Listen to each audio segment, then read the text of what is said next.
اعوذ باللہ من الشیطان الرجیم بسم اللہ الرحمن الرحیم الحمد للہ رب العالمین والصلاة والسلام علی اشرف الانبیاء والمرسلین وآلہ الطیبین الطاہرین اما بعد بسم اللہ الرحمن الرحیم انما یرید اللہ لیذہب عنکم الرجس اہل البیت ویطہرکم تطہیرا۔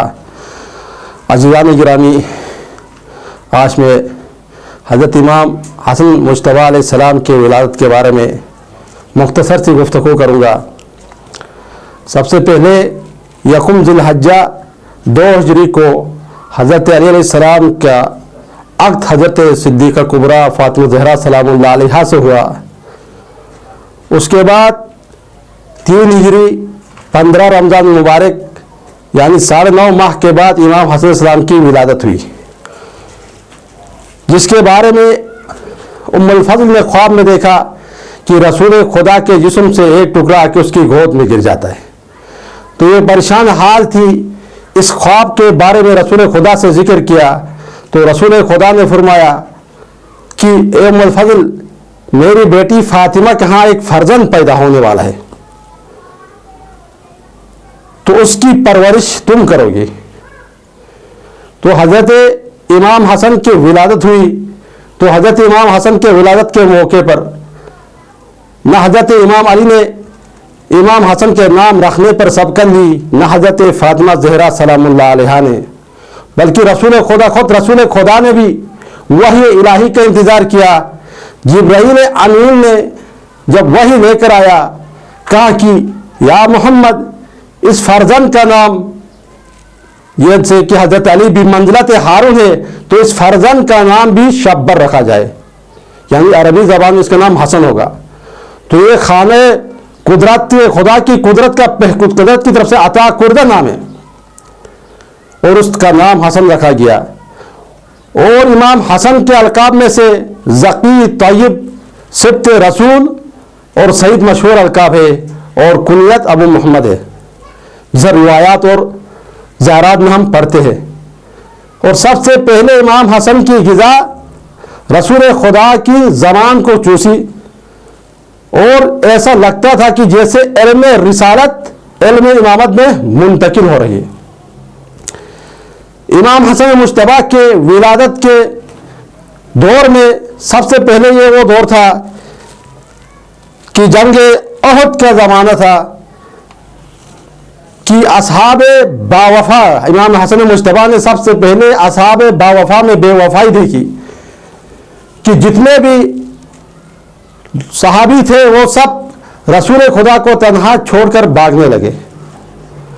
اگر وہ صحابی تھے جو مال غنیمت کے لالچ میں بھاگے تھے، اور حضرت علی اور اس کی دلیری نہ ہوتی تو اس وقت رسول خدا اس جنگ میں شہید ہو جاتے۔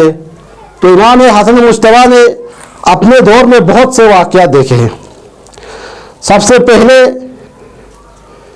3 ہجری کو جنگ احد کے بعد امام حسن نے 5 ہجری میں جنگ احزاب کا مشاہدہ کیا، جہاں اصحاب کی یہ کمزوری اور بزدلی دیکھنے میں آئی کہ حضرت علی کی تلوار اور ان کی جرت شیرانی نہ ہوتی تو رسول اکرم کی زندگی کا خاتمہ ہو جاتا، اور کل کفر کل اسلام پر غالب آ جاتا۔ اور آج تک یہودی مسلمانوں پر غالب رہتے۔ اور 6 ہجری کو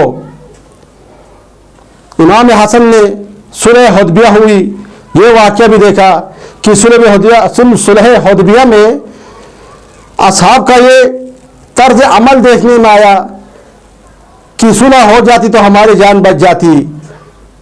جب صلح ہونے کے بعد یہی اصحاب صاحب منصب پر شک کرنے لگے۔ یہ منظر سامنے آتے ہی حضرت علی کی شجاعت کا سہارا نہ ہوتا تو تاریخ اسلام میں فرار کے روا کوئی داستان نہ ہوتی۔ یہودی ہمیشہ کے لیے اسلام اور مسلمانوں کے سر پر سوار ہو جاتے۔ اس کے بعد امام حسن نے 8 ہجری میں فتح مکہ کا منظر دیکھا، جہاں مصلحتاً ابو سفیان اور معاویہ مسلمان ہوئے اور امام حسن نے منافقین کا ایک اجتماع بھی دیکھ لیا. 9 ہجری میں اسلام کے صداقت کے معرکہ میں پہلا امام حسن علیہ السلام ہے جس نے براہ راست شرکت کی اور سب سے پہلے آگے رہے. یہ معرکہ اسلام اور عیسائیوں کے درمیان ہوا تھا جسے ہم مباہلہ بھی کہتے ہیں. امام حسن کمسنی کے عالم میں رسول خدا امام حسن کی انگلی پکڑ کر لے جا رہے تھے. گویا یہ سمجھانا چاہ رہے تھے کہ آج میں اسے سہارا دے رہا ہوں، کل یہ میرے دین اسلام کو سہارا دے گا. 10 ہجری میں رسول اکرم نے آخری حج فرمائی. حج کر کے واپس آنے لگے. غدیر کے مقام پر مولا علی کی ولایت کا اعلان کیا. مولا علی کی ولایت کا اعلان کیا تو امام نے وہاں بھی کچھ ایسے مناظر دیکھے امام حسن نے کہ تمام اصحاب بشمول حضرت عمر سب نے مبارکبادی دی امام علی کو. اور امام حسن نے ظاہرداری کی ایک نئی رسم کا مشاہدہ کیا.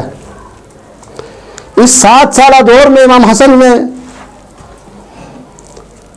مختلف کارنامے دیکھنے میں آئے اور ان کے مختلف فضائلت کمالات کے اظہار ہوتا رہا. آپ رسول اکرم کے معاوض کا ترجمانی کرتے تھے. جب رسول خدا خطبہ دیا کرتے تھے مسجد میں تو واپس گھر میں آ کے فاطمہ الزہرا سلام اللہ علیہا کو امام حسن سناتے تھے. ایک دن امام حسن واپس آ کے پھر خطبہ رسول اپنی مادر گرامی کو سنا رہے تھے تو امام حسن میں وہ فرق آ گیا.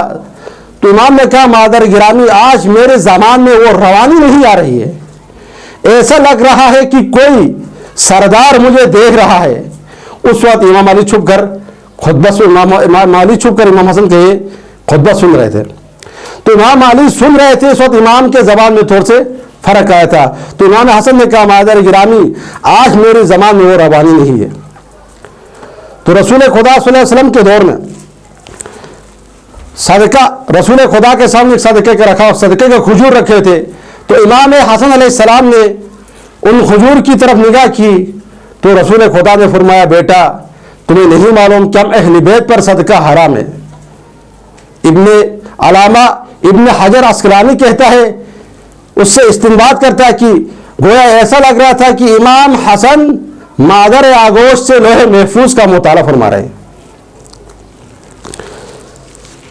تو امام حسن علیہ السلام کے بچپن کے بارے میں بھی جب ابوبکر خلیفہ ہوئے تو ایک شخص آیا، سائل آیا، سوال کیا کہ میں نے حج کے موقع پر شترمرغ کے انڈے کھائے تو اس کا کیا کفارہ ہوگا.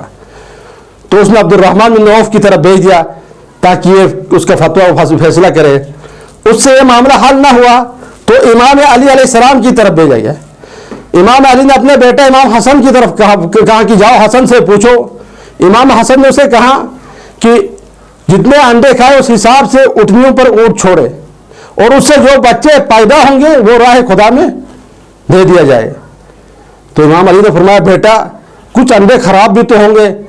تو امام حسن نے کہا جی بابا جان، اور کچھ بچے زائل بھی تو ہو سکتے، کچھ ہم زائل ہو سکتے ان کے. تو امام نے بچپن میں ہی علم امامت سے ان سوالات کا جواب دی. جب روم کے بادشاہ نے دیکھا کہ امام علی اور معاویہ کے درمیان سازشیں ہو رہی ہیں، ان دونوں کے درمیان کوئی صلح نہیں ہے، تو دونوں کے نمائندوں کو بلایا گیا.